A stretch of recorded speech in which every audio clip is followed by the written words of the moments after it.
In this quick video, we're going to show you how to install your Innovatools Collapsible Stand on your Innovatools Modular Brake. So we're going to install the 4 legs, the 4 wheels, so make sure to follow each step. All right, so to install your collapsible stand, you will need an impact drill, a 3/8 socket for your impact drill, a 9/16 socket for your impact drill, and an adjustable wrench. All right, so the next step will be to flip the brake over. It might be a good idea to get somebody else involved for that, to flip it over and flip it back upon completion of the installation. This one's not too heavy, so I'll get to that myself.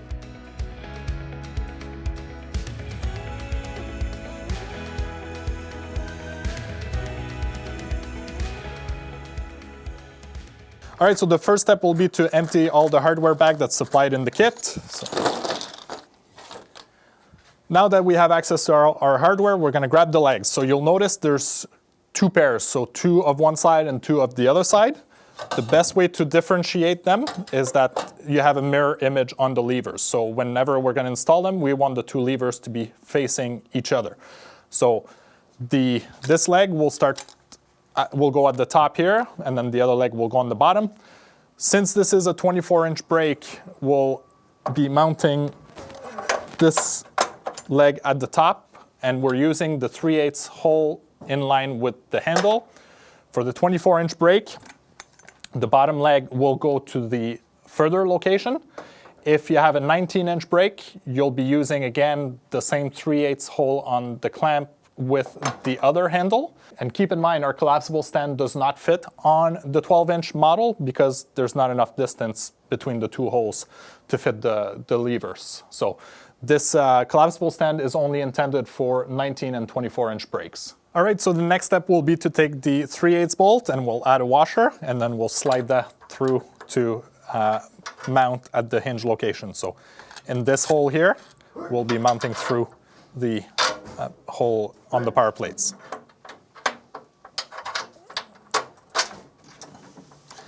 We'll then repeat the same with the bottom leg. So now that the bolts are through, we'll take another washer for each leg and a lock nut, and we'll slide that over the 3/8 bolt. Repeat on the bottom leg.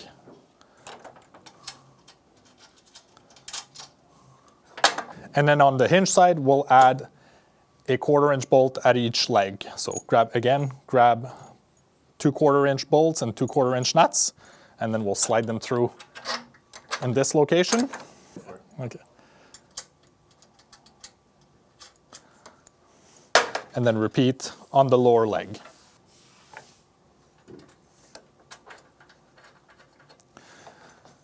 Now that this side is completed, we'll come back to tightening it at the end of the process. We'll fasten this side. All right, so the next step will be to grab our impact with the 9/16 socket, and we're going to remove the bolt holding the handle on this end. If you're installing the collapsible stand on a 19-inch, you will also need to remove that bolt. On a 24-inch, it is not necessary. So the next step will be to mount those blocks on the end here.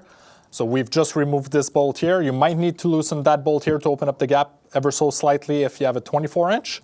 So make sure that the bolt that came out of the handle goes back on that side, and then we'll take another 3/8 bolt that's part of the hardware kit to mount the back hole here. So line up the hole and mount through this end, and then we'll take the handle one and mount through this end.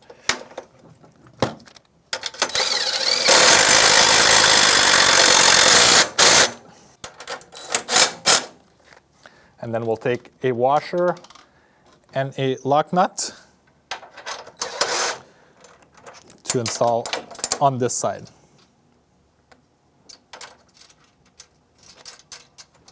So the next step will be to take our 9/16 socket and the 3/8 socket and our adjustable wrench, and we'll secure all the bolts of all the legs to make sure it's ready to go.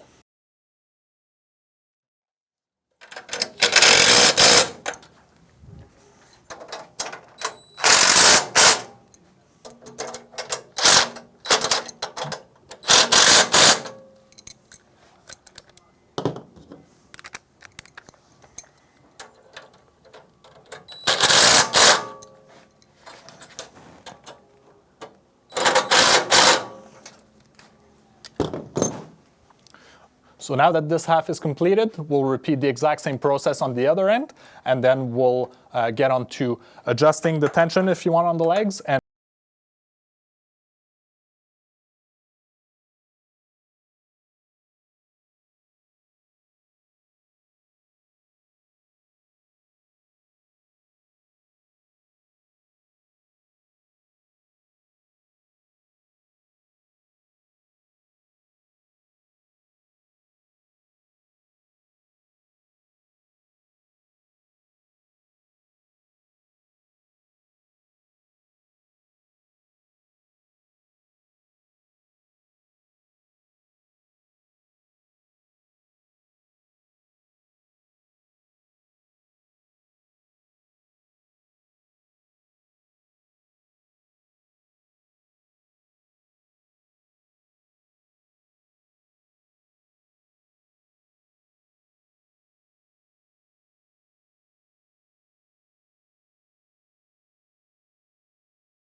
to the legs, so there's two options. Either you can mount it with the wheels facing outside the legs, or with the wheels facing inside the legs.